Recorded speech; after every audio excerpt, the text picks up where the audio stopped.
দুপুরের জন্য এখানে রান্না হয়ে গেছে, এখানে এখানে এখানে সব রান্না করে রেখে দিয়েছি। তো এইবারে বাসন ধুচ্ছি, এইটুকু খালি সকালের বাসন, মানে সকাল আর রাত যদি, রাত্রে তো ধুই না, বিকালবেলা এত বাসন হয়, মানে অবস্থা খারাপ। 3জন মানুষের, আমি আমার মেয়ে দুটা। তাহলে মানে যারা বলে না, হাস্যকর লাগে যে কিছু কাজ নেই। সকাল 5টা থেকে উঠেছি, বাচ্চাদেরকে 6:30টার সময় স্কুল, একজনকে 6:30টায়, একজনকে 7:30, আবার এইগুলা কাজ করতে করতে এখন অনেকটা টাইম হয়ে যাবে। ঘর ঝাড়ও দিইনি, মুছিও নি, এখানে এত ধুবো মুছবো, আরও এখানে হাফ ঘন্টা 45 মিনিট খানে যা কাজ আছে হবে।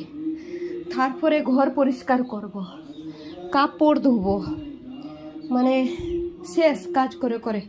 তারপরে শরীর এদিকে টানছে না, শরীর বলছে এই তুই রেস্ট নে, তোর রেস্ট নেওয়া দরকার।